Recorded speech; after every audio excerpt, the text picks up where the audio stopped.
Esta es la sección ¿Quién es quién? Las mentiras de la semana. Hoy es 14 de febrero. Espero que tengan mucho amor y muchos amigos y que los apapachen mucho, aunque hay gente que no lo celebra. Igual dense abrazos entre ustedes. 14 de febrero de 2024 y vamos a iniciar esta sección porque vamos a exponer que una noticia falsa sobre la supuesta detención de un empresario con fines políticos.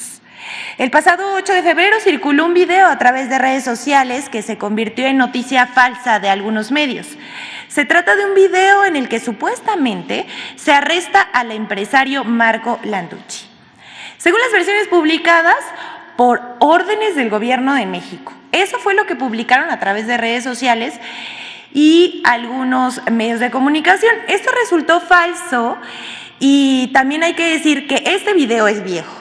Las imágenes difundidas corresponden a un hecho ocurrido el pasado 22 de septiembre de 2022, es decir, hace año y medio más o menos, en la colonia Bosques de las Lomas, alcaldía Miguel Hidalgo, en el que se efectuó una diligencia de requerimiento de pago y embargo en el marco de un juicio mercantil entre familiares sobre las propiedades de obras de arte.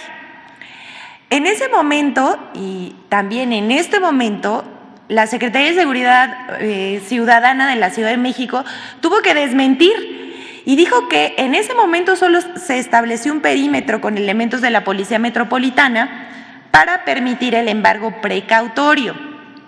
Hay que decir, no hubo ninguna detención. Pero llama la atención cómo convierten una nota vieja sobre un pleito familiar en una acusación contra el gobierno por perseguir empresarios. O sea, no perseguimos a nadie en este gobierno, así que no sabemos qué fines tiene. Estamos viendo esto, que es el desmentido de entonces, que dijeron que, por supuesto, no había detención. Los mismos familiares salieron a decir que esto era falso, pero ni así. Me pasan la anterior, por favor. Vemos medios de comunicación como ADN 40, La Silla Rota y SDP Noticias. En ese momento fueron quienes publicaron esta nota, pero por alguna razón la volvieron a publicar en este año. Ya saben, así se las gastan. Vamos con la siguiente. Falso que se haya filtrado base de datos de facturación de Pemex. Víctor Ruiz, fundador de la firma de ciberseguridad Slinking, si así es que se pronuncia, si no me disculparán, difundió la noticia falsa de que la base de datos del sistema de facturación electrónica de Petróleos Mexicanos habría sido filtrada y se encontraría disponible en la red. Inmediatamente la maquinaria se echó a andar. ¿Quién creen que publicó esta mentira? Bueno, primero fue Latinus de Loret de Mola. Infobae lo cuestionó, pero al interior de la nota sí dice que sí, que no hay información suficiente, etcétera. Y Oil and Gas Magazine. Pero también quien difundió esta noticia como si fuera verdadera fueron las guacamayas. Todos se dieron vuelo compartiendo esta mentira sin verificar una letra. Pemex informó que la base de datos de clientes para la facturación está segura y que es falso que haya sido vulnerada. Además, también verificó Pemex que la información difundida es una lista, esta lista que ellos presentan es una lista de proveedores y negocios, pero ellos no pertenecen a Pemex. Incluso revisando la información que fue publicada, funcionarios de Pemex se dieron cuenta que hasta había cerveceras. O sea, esto la verdad es que ya se inventan cualquier cosa. Y ya nada más, solo les vamos a compartir que este personaje, Víctor Ruiz, dio entrevistas, por supuesto, haciéndose promoción ante esta mentira, publica, y esto es muy importante, publica información personal y privada. Y a esto se le conoce como doxing, que viene de la palabra documento. Y esto en Internet, publicar información personal, es una forma de ciberacoso y violencia. Así que hay que tener mucho cuidado con hacer este tipo de aseveraciones y además publicar este tipo de datos en el Internet. Pero vamos, hasta aquí estas notas falsas, pero vamos a abrir un espacio titulado "Así piensan los intelectuales conservadores". Tenemos dos botones de muestra de lo que están diciendo los intelectuales de derecha en los medios. Perdón. Se quejan libremente de vivir en una dictadura. Se quejan libremente de vivir en una dictadura. Qué extraña dictadura, ¿no les parece? El primero, Héctor Aguilar Camín, quien hace gala de clasismo y expresa su deseo a favor del intervencionismo extranjero. No solo mostró su clasismo habitual, ya lo conocemos, sino que además mintió que en España la señora X había sido recibida con bombo y platillo casi, pero mintió, porque nada importante la recibió. Pero Aguilar Camín dice que sí, que los Vargas Llosa, que el Partido Social Obrero Español, pero no, ¿saben quién sí la recibió? Felipe Calderón. Y luego ella misma se arrepintió de esa foto. Bueno, pero esa ustedes ya lo verán ahí en su medio de confianza o en la red social X, porque no nos vamos a adentrar mucho en ese tema. Vamos a ver lo que dijo Héctor Aguilar Camín. A mí me gusta una candidata que va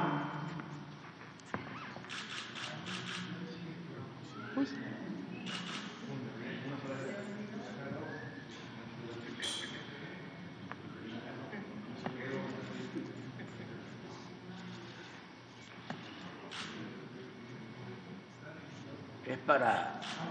Sí, es para aumentar. Hacerla de emoción. Sí, sí.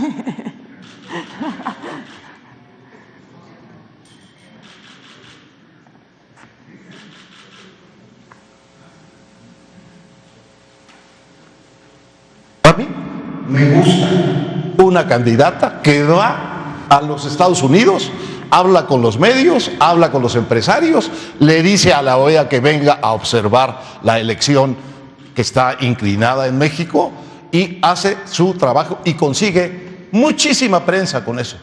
Muy adversa porque le viene la avalancha completa del provincianismo exigente e ignorante del presidente. Un presidente que le ha tenido un miedo provinciano al exterior. A mí me gusta que haya una candidata que vaya a España, se reúna con el PSOE, se reúna con el PP, con Vox, no, vaya a la Fundación La Libertad de Vargas Llosa y se codee y diga lo que piensa y llame la atención de Europa sobre la barbaridad y de la imposición de la elección de Estado que está en camino en México. Me parece muy bien que lo haga.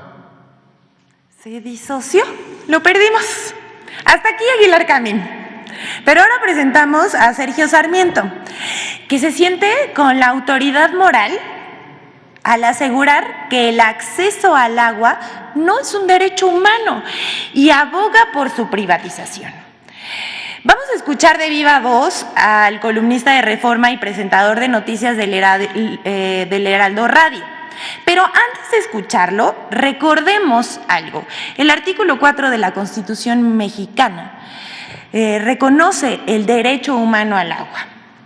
Dice: toda persona tiene derecho al acceso, disposición y saneamiento de agua para consumo personal y doméstico en forma suficiente, salubre, aceptable y asequible.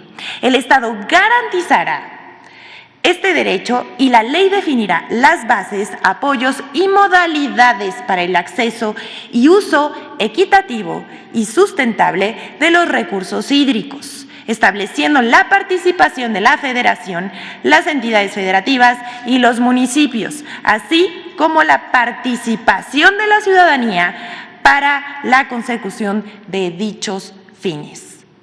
Vamos a ver lo que dijo. El agua es un derecho porque los políticos decidieron que era un derecho. Los alimentos no son un derecho. Curiosamente, los alimentos sí están en un mercado. ¿Y qué pasa en un mercado? Bueno, que si te sube el precio del jitomate, que está a 60 a propósito, si te sube el precio del jitomate, pues la gente deja de consumir jitomate y se va a otros productos. En el caso del agua no, porque no hay precios. Precisamente creo que uno de los peores errores que ha habido y que empieza desde las Naciones Unidas, por supuesto, y que viene también a México, es haber puesto que el agua es un derecho.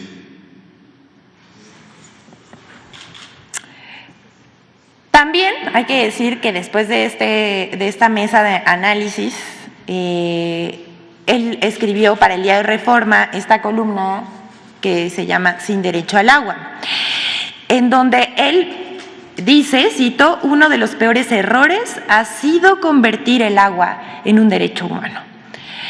Él asegura que un derecho, escuche muy bien esto, no necesariamente tiene que ser indispensable para la vida y sugiere que es mejor que se privatice para que los ciudadanos, para que los ciudadanos ya la piensen como una mercancía y cuyos precios se ajusten al mercado. O sea, lo que sugiere es esto, que los privados decidan quién sí y quién no debe tener agua dependiendo su dinero. Su argumento, el argumento central de esta columna, es que no hay inversión, pero se equivoca. En este gobierno se han invertido 96,034 millones de pesos en obras. 13 nuevas obras hídricas benefician a 22.2 millones de personas. Se integraron 151,000 hectáreas de riego en 5 años. Esto es 7 veces más que en 36 años de gobiernos neoliberales. En sexenios pasados anunciaban obras hidráulicas. Estas obras hidráulicas no se llevaban a cabo, pero que le costaron al erario 4 veces más de lo que ahora gasta el gobierno de la Cuarta Transformación. ¿Qué hacían con ese dinero? Seguramente se lo embolsaban y no hacían las obras, y ahora este gobierno sí las está haciendo. Nada más para finalizar el comentario de Sergio Sarmiento, que también dice que la comida no es un derecho humano, también le decimos que sí es un derecho humano y se encuentra consagrado en la Carta Magna. Vamos con la siguiente, ya casi al final de esta sección. Cuando las tendencias no suenan lógicas, suenan metálicas. Y aquí vamos a abordar el tema que introducía el presidente de la República, Andrés Manuel López Obrador, porque la semana pasada les mostramos un análisis de cómo se impulsó una campaña con robots para impulsar la tendencia #narcopresidente. Vimos que más de la mitad de las cuentas que impulsaron esta tendencia a través de la red social X son del extranjero, de países de Argentina, España, Estados Unidos, Holanda. También vimos que en los primeros días tuvieron un alcance de 170 millones. Ahora vamos a ver quiénes impulsaron en los primeros días, desde el 5 de febrero, los ataques en contra del presidente Andrés Manuel López Obrador. Aquí mostramos un análisis de la semana en la que aumentaron las menciones de AMLO, 1.9 millones. Se trató de campañas coordinadas para vincularlo con el narcotráfico. En ellas destaca, y hay que decir esto en el contexto de la publicación de 2 reportajes de los que ya también hablamos en esta sección. En ellas destaca Agustín Antonetti, de la Fundación Libertad de Argentina, Carlos Loret de Mola, UHN Plus, una cuenta que es vinculada a la red transnacional de ultraderecha Atlas Network, y por supuesto el líder moral de la derecha, Claudio X González. Aquí vemos la gráfica donde se observa cómo en unas cuantas cuentas activan a las demás que comparten estos mensajes. También en esta sección hemos platicado, hemos explicado también cómo es que se da, cómo inflan una tendencia en las primeras 2 horas, en donde le meten, digamos, muchas cuentas y por lo consiguiente mucho dinero para hacerlo tendencia y que se encuentre entre los primeros lugares de lo que la gente está hablando, porque en realidad inflar una tendencia no es que los ciudadanos estén participando, o no todos están participando, sino está participando cierto sector de la población y, por supuesto, las cuentas robotizadas. Ahora bien, los mensajes más compartidos de esta campaña, además de los ya mencionados, es lo que decíamos también la semana pasada, citan un tuit y es ampliamente se reproduce muchas veces, como los de Azucena Uresti, Glodejo, Río Hermoso, Melissa Belli. La mayoría también son cuentas que apoyan a la candidata de la oposición, quien también aprovechó, hay que decirlo, y se subió a la ola desinformativa. De otro lado, contrarrestando la desinformación, destacan Epigmenio Ibarra, Sin Línea y la Catrina Norteña. Así se fabrican los ataques en redes sociales, se colocan noticias falsas y se le dan vuelo con personajes con cierta credibilidad. Ahora, hay que decir una cosa, hay que explicarlo también. Desde que Elon Musk puso una tarifa para verificar cuentas en esta red social, se cree que las cuentas verificadas son cuentas confiables y que dicen la verdad. Y así es como ha crecido también el fenómeno de las noticias falsas a través también de las redes sociales. Estos robots también que difunden estas noticias falsas de cuentas que pagan para ser verificadas, crecen los mensajes y colocan los hashtags entre las tendencias por tanto tiempo. Llevamos 14 días en esta campaña en donde quieren posicionar un tema el cual es absolutamente falso. Esto, hay que decir, y también lo dijo el presidente, cuesta millones de pesos. ¿Quién pompó? Por último, tenemos la colaboración de Infodemia sobre las mentiras acerca de que el gobierno del presidente López Obrador quería desaparecer la propiedad privada, lo cual es un disparate, una mentira demasiado obvia. Pero, ¿qué creen? Hasta un ex procurador de justicia, Ignacio Morales Lechuga, salió a defender la causa inventada. Vamos a verlo.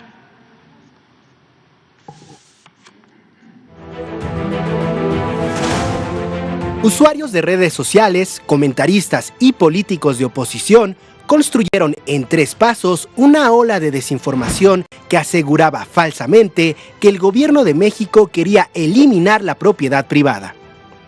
1. La falsa constitución. En redes sociales y mensajes de WhatsApp circuló desde la última semana de enero una captura de pantalla de un documento que algunos usuarios señalaron falsamente como el Proyecto de Nación 2024-2030, con el que acusan al gobierno de México de querer eliminar la propiedad privada. Sin embargo, el documento al que se refieren se titula Nueva Constitución Mexicana 2021 y su redacción no está relacionada con el gobierno de México.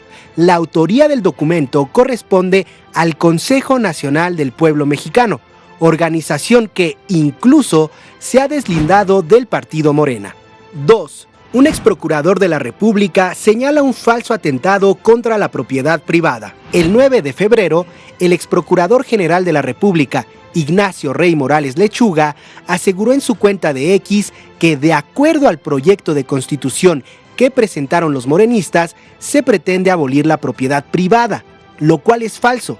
Y luego de ser desmentido, el ex procurador enlistó otros ejemplos que consideraba un atentado del gobierno de México contra la propiedad privada. Destacó el artículo 60 de la Ley Constitucional de Derechos Humanos y sus garantías de la Ciudad de México, un artículo que plantea que ninguna persona podrá ser desalojada sin mandamiento judicial y no un ataque a la propiedad privada. Morales Lechuga también aseguró que la Ley Nacional de Extinción de Dominio es peor que una expropiación, sin considerar que una persona es susceptible a la extinción de dominio solamente por la comisión de algunos delitos y luego de un proceso judicial, por lo que esta no es una expropiación ni un atentado a la propiedad privada. 3. Reciclaje del falso mensaje por periodistas y comunicadores. Entre el 1 y el 6 de febrero, algunos comentaristas y periodistas reciclaron en sus espacios de opinión y redes sociales la falsa constitución y la mentira de la eliminación de la propiedad privada. Estos comunicadores aseguraron falsamente que entre los cambios constitucionales presentados por el presidente López Obrador el 5 de febrero se encontraban aquellas que atentaban contra la propiedad privada, lo cual es falso. Entre las 20 propuestas presentadas por el presidente no se encuentra ninguna relacionada con la eliminación de la propiedad privada. Infodemia. Es cuanto, señor presidente. Que todas y todos tengan un buen día.